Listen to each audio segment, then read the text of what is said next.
Have you ever noticed how your sexual desire completely changes depending on your emotional state?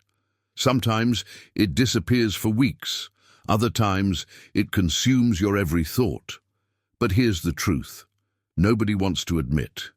Your sexual desire isn't just biology. It's a direct mirror of your soul. Carl Jung discovered something disturbing.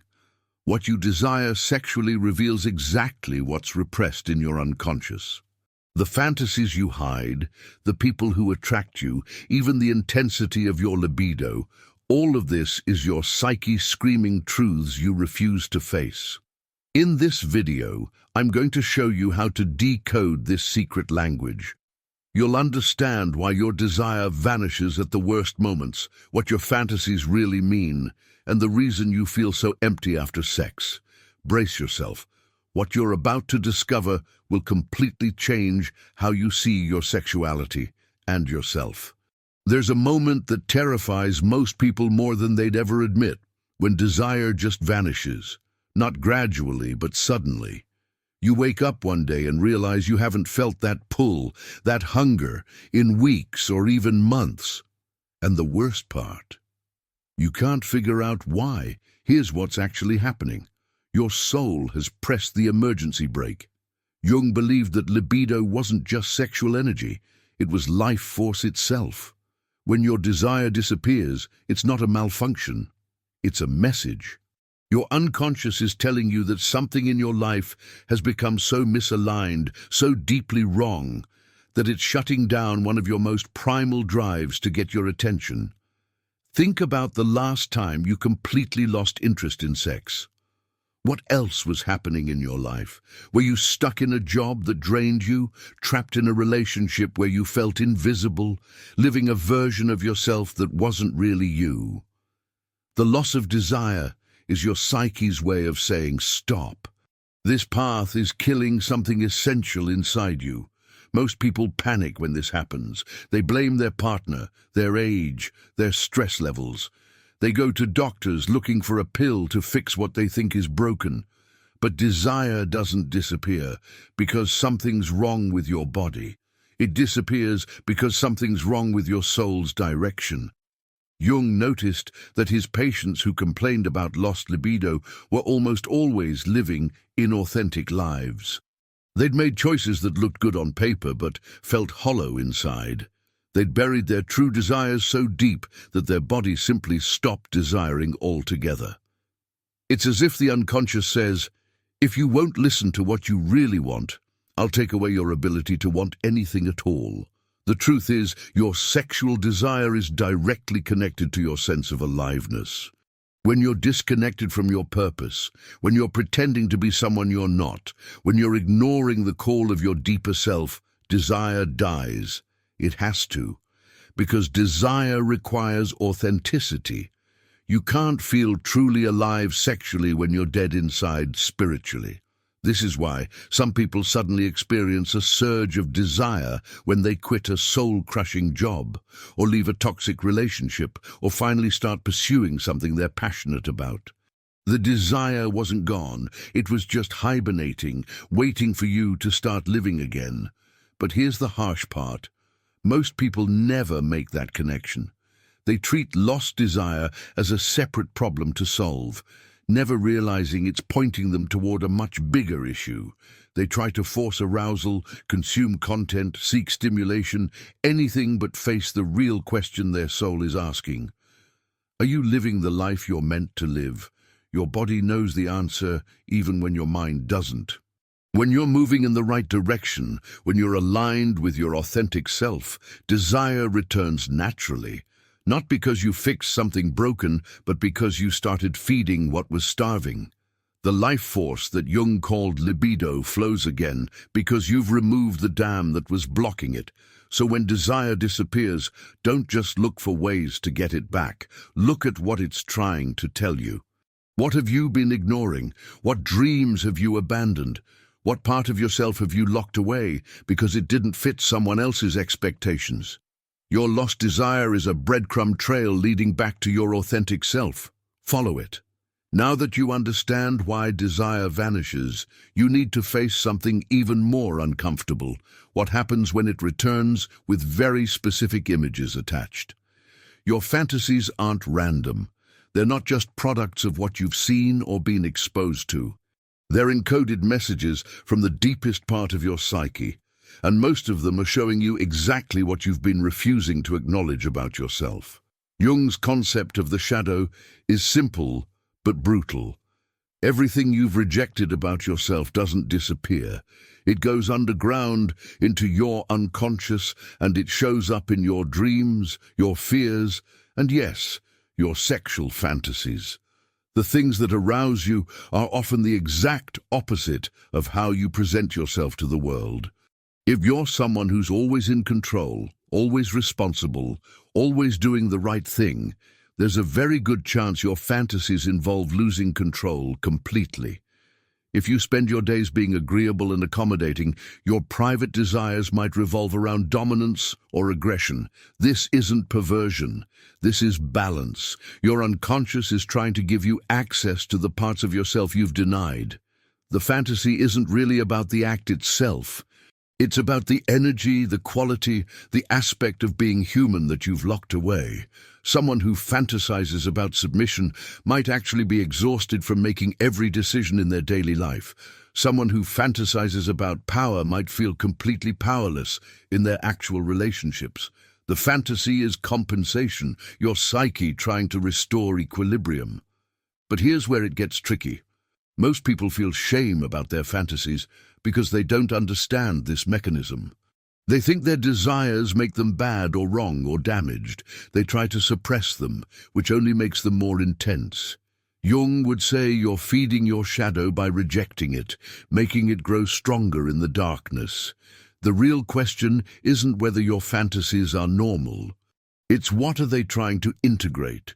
What part of your personality have you exiled that's now demanding to be seen? If you can answer that honestly, your fantasies stop being sources of shame and start being guides to wholeness. This is why people who do deep psychological work often find their compulsive sexual patterns change naturally. Once you integrate what the shadow was showing you through fantasy, the fantasy itself loses its grip. You don't need the compensation anymore because you're living more of who you actually are. Your fantasies are showing you the missing pieces of yourself. Stop judging them. Start listening to them. They're not your enemy. They're trying to make you whole. By the way, if you're curious to go even deeper and integrate your shadows and light, check out the Sim Method ebook. It's a concise guide that can help you unlock your inner power in just 5 minutes a day. The link is in the first pinned comment below. You've probably experienced this more times than you want to count, that hollow feeling that crashes over you right after the pleasure fades. You just had exactly what you thought you wanted, and now you feel worse than before. Maybe lonelier, maybe more disconnected, maybe just numb. And you can't understand why something that's supposed to bring connection leaves you feeling so isolated. Jung would tell you this emptiness reveals a devastating truth. You're using sex to fill a void it was never meant to fill. When desire becomes a painkiller instead of an expression of life force, the crash afterward is inevitable, because what you're actually craving isn't physical at all. It's psychological, spiritual, existential. And no amount of physical release can satisfy a hunger of the soul. Most people use sex as an escape without even realizing it. An escape from boredom, from anxiety, from the nagging feeling that their life lacks meaning. In those moments of arousal and climax, the mind goes quiet. The existential questions stop. The self-doubt disappears. For a brief window, you're not thinking about your failures or your fears or the years slipping away. You're just sensation. But that silence is temporary. And when it ends, all those feelings come rushing back, usually stronger than before. Because now you're not just dealing with the original emptiness, you're also dealing with the reality that you just tried to fix it with something that can't fix it. The emptiness after sex is your soul saying, "This isn't what I need." Think about the difference between sex that leaves you energized and sex that leaves you depleted. The energizing kind happens when you're truly present, truly connected, either with another person or with yourself. There's no escape happening because there's nothing to escape from. You're not using the experience to avoid something. You're having it because you're alive and you want to feel more alive. But the depleting kind, that's transactional. You're bargaining with your body, trying to extract a feeling that will make the inner noise stop. And your body delivers temporarily. But bodies can't heal souls. Physical pleasure can't resolve psychological pain, so the emptiness returns, often deeper than before, because now you've also lost time and energy chasing something that was never going to work.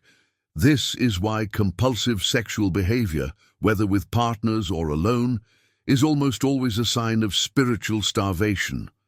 People aren't addicted to sex. They're addicted to the brief relief from themselves that sex provides. They're running from something, and sex is the hiding place. But you can't hide from yourself forever. Eventually, the thing you're running from catches up, usually in that quiet moment right after climax, when your defenses are down and reality floods back in. Jung believed that every compulsion is a misdirected spiritual need. When you feel empty after sex, your soul is telling you that you're trying to use pleasure to solve a problem that requires purpose. You're trying to use bodies to answer questions that only meaning can answer. You're seeking transcendence in the physical when what you actually need is psychological transformation. The emptiness isn't telling you that sex is wrong. It's telling you that the way you're using sex is wrong. You're making it carry weight it can't carry. You're asking it to be a sanctuary when what you really need is to build an actual life you don't need to escape from. Here's the brutal reality. Until you face what you're running from, sex will keep leaving you empty. You can change partners, change practices, change frequency. None of it matters. Because the problem isn't what you're doing, it's why you're doing it. And your soul knows the difference. Now we arrive at something most people never connect, the direct link between your sexual energy and whether you're living with purpose. This isn't mystical nonsense, it's psychological fact. Jung observed that people who felt truly aligned with their life's direction had a completely different relationship with their sexuality than those who were drifting or trapped in meaningless existence. When you have no purpose, your sexual energy becomes everything. It takes center stage because there's nothing else competing for your life force. You think about it constantly, you chase it desperately, and yet it never truly satisfies because you're asking your sexuality to be your entire reason for existing. That's an impossible burden. But something fascinating happens when you discover real purpose, when you're genuinely engaged in work that matters to you, creating something meaningful, building something that reflects your authentic self. Your sexuality doesn't disappear. It transforms. It stops being a compulsion and becomes an expression. The desperate quality vanishes because you're no longer using it to prove you're alive. You already feel alive. This is what Jung meant when he talked about libido as undifferentiated life energy. Sexual desire is just one form that energy can take. When you have nowhere else to channel your life force, no creative outlet, no meaningful work, no purpose that demands your engagement, all of that energy gets funneled into sexuality, and it distorts everything. Think about periods in your life when you were completely absorbed in something important to you. Maybe building a project, pursuing a goal, engaged in creative work that set you on fire. During those times, sex probably mattered less. Not because you were repressed, but because your energy had multiple channels. You were already experiencing the flow state, the aliveness, the sense of mattering that people usually seek through sexual connection. This is why people in soul-crushing jobs often develop either compulsive sexual patterns or complete loss of desire. The job drains their life force, but gives nothing meaningful back. So they either desperately seek vitality through sex, or they shut down completely because their energy is being stolen by meaningless labor. Either way, the sexuality becomes warped because it's disconnected from purpose. The harsh truth is this: if your sexuality feels like the most important thing in your life, it's probably because everything else in your life feels dead.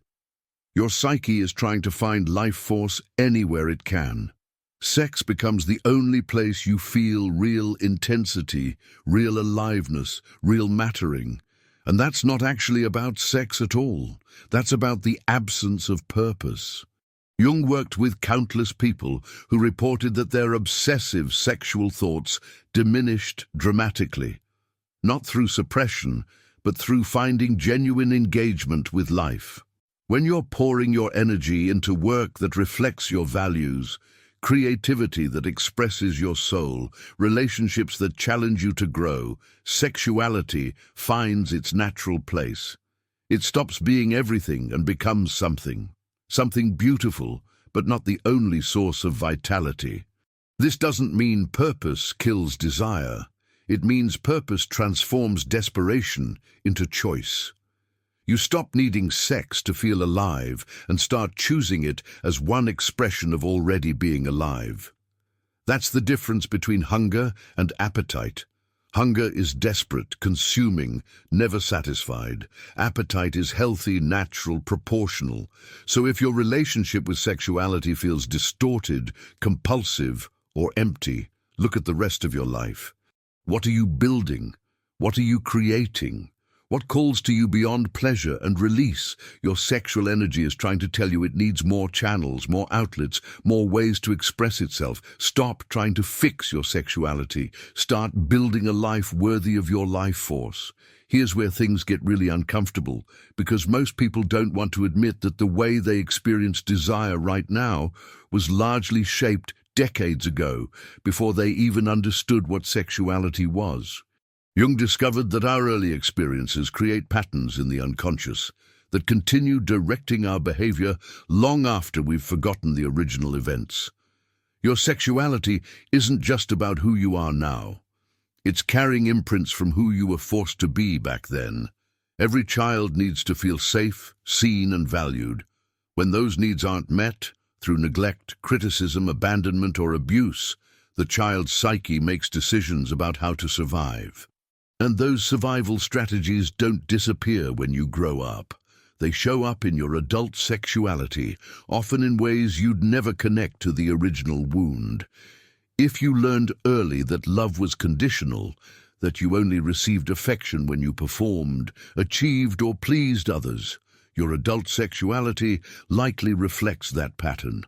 You might find yourself constantly performing during intimacy, unable to relax and receive. Or you might be drawn to partners who withhold approval, unconsciously recreating the dynamic where you have to earn affection. You're not choosing this consciously. Your unconscious is trying to resolve an old wound by replaying it. The child who was abandoned or neglected often becomes the adult who uses sexuality to feel wanted, even temporarily. The intensity of being desired becomes a drug because it briefly fills the void left by early emotional absence. But it never actually fills it. Because what that person really needs isn't sexual validation. It's the secure attachment they never received. Sex becomes a substitute for something it can never provide. Then there's the opposite pattern. People who shut down sexually because intimacy triggers old fears. If your early experiences taught you that closeness leads to pain, betrayal, or loss of self, your body remembers. Even when your mind wants connection, your nervous system says danger. You might lose arousal the moment things get emotionally intimate, or you might only feel desire with partners who are emotionally unavailable, because distance feels safer than vulnerability. Jung emphasized that these patterns operate completely outside conscious awareness. You don't think, "I'm recreating my childhood dynamic." You just feel inexplicably drawn to certain types of people or situations. You wonder why you keep ending up in the same painful patterns despite wanting something different. The answer is usually found in those early imprints that your unconscious is still trying to process. What makes this even more complex is that trauma doesn't always look traumatic from the outside. You don't need to have experienced obvious abuse for your sexuality to carry wounds. Sometimes the trauma is what didn't happen, the affection that was never given, the emotions that were never validated, the self that was never truly seen. These absences shape your desires just as powerfully as active harm. This is why some people are only attracted to partners who are emotionally unavailable, critical, or inconsistent. Their unconscious recognizes the familiar pattern and mistakes it for love. Or why others can only experience desire in scenarios that involve pain, humiliation, or loss of control. Their psyche is trying to transform old powerlessness into something they can choose and control. The most difficult truth Jung revealed is this. Until you become conscious of these patterns, you'll keep repeating them.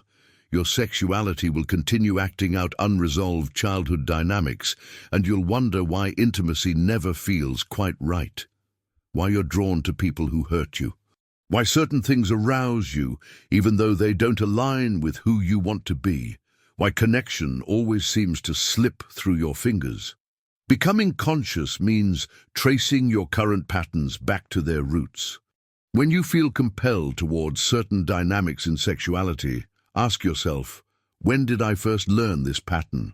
What was I trying to solve? What did I need that I wasn't getting?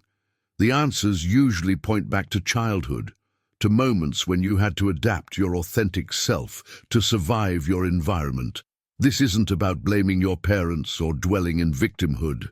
It's about understanding that your child self made brilliant adaptations to cope with impossible situations. But those adaptations are now running your adult sexuality, and they're not serving you anymore. The coping mechanism that protected you at 7 is sabotaging your intimacy at 37. The work is to separate who you are now from who you had to be then. To recognize when old patterns are driving current desires, to slowly teach your nervous system that intimacy doesn't have to replay childhood wounds. It can actually heal them. But only if you first see the connection between past and present, between the child who was hurt and the adult whose sexuality is still carrying that hurt. Your sexuality right now is a map, and if you're brave enough to read it honestly, it will show you exactly what your soul still needs to heal. After everything we've explored, the lost desire, the hidden meanings in fantasy, the emptiness, the lack of purpose, the childhood wounds, you might be wondering if there's actually a way forward. Jung believed there absolutely is, but it requires something most people aren't willing to do. Stop treating sexuality as something separate from the rest of your psychological development and start seeing it as one of your most powerful tools for transformation. The secret isn't to control your desire or suppress it or even satisfy it. The secret is to understand it as energy, raw, undifferentiated life force that you can consciously direct. Right now, for most people, sexual energy controls them. It rises and falls based on unconscious patterns. It attaches to people and situations that replay old wounds. It gets wasted chasing temporary relief from inner emptiness. But it doesn't have to work that way. When you become conscious of what your desire is actually telling you about your authenticity, your shadow, your wounds, your purpose, you gain the ability to work with that energy instead of being worked by it. This is what Jung called individuation, the process of becoming whole. And sexuality plays a crucial role in that process because it's where your conscious and unconscious selves collide most intensely. Start by recognizing that every sexual impulse carries information. When desire surges, pause before acting on it. Ask yourself, what am I actually hungry for right now? Is this genuine desire for connection and pleasure, or am I trying to escape something?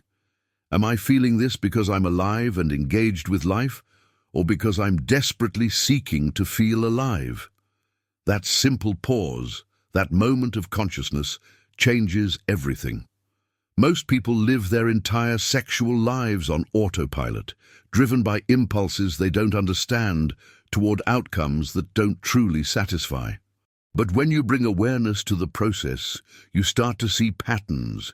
You notice that desire spikes when you're avoiding important work, or that you seek certain types of encounters when you're feeling powerless in other areas, or that your fantasies intensify when you're living inauthentically. These patterns are your unconscious communicating. Learn its language. The next step is redirection. Once you understand what your desire is really seeking, you can give your psyche what it actually needs instead of what it's asking for. If the desire is really about feeling powerful, find authentic ways to claim your power in life. If it's about connection, build real intimacy instead of seeking shallow encounters. If it's about aliveness, pursue activities that genuinely engage your passion and purpose. This doesn't mean never acting on sexual desire. It means acting from consciousness instead of compulsion. There's a massive difference between sexuality that expresses wholeness and sexuality that seeks it. When you're already feeling aligned, purposeful, and authentic, your sexuality becomes an overflow of that aliveness rather than a desperate attempt to find it. Jung noticed that people who did this inner work reported something remarkable. Their sexual energy didn't decrease, but it stopped controlling them. They felt more vital, not less, but that vitality now had multiple channels. They were creating, building, connecting, expressing themselves in diverse ways. Sexuality remained important, but stopped being everything. And paradoxically, by mattering less, it often became more satisfying. This is the transformation of desire into power. You take the same life force that was driving compulsive patterns and direct it toward becoming who you're meant to be. Every time you choose consciousness over compulsion, you reclaim a piece of your power. Every time you address the real need instead of the surface craving, you integrate another fragment of your soul. The harsh truth is that most people will never do this work. They'll spend their entire lives being pushed around by desires they don't understand, seeking satisfaction in places it can't be found, wondering why something that promises so much consistently delivers so little. They'll blame their partners, their circumstances, their biology, everything except the real issue, which is their own lack of consciousness. But you have another option. You can decide right now to treat your sexuality not as a problem to solve or an urge to satisfy, but as a teacher showing you the path to wholeness. Every desire, every fantasy, every moment of emptiness or compulsion, they're all breadcrumbs leading you back to your authentic self. The work isn't easy. It requires brutal honesty about your patterns, your wounds, your shadow. It demands that you stop lying to yourself about why you want what you want. It asks you to face the gap between who you are and who you're pretending to be. But on the other side of that work is something most people never experience: sexuality that's integrated with the rest of your being, desire that serves your growth instead of derailing it, and the deep satisfaction that comes from finally being whole. Your sexual desire has been trying to tell you something about your soul all along. The only question is, are you finally ready to listen?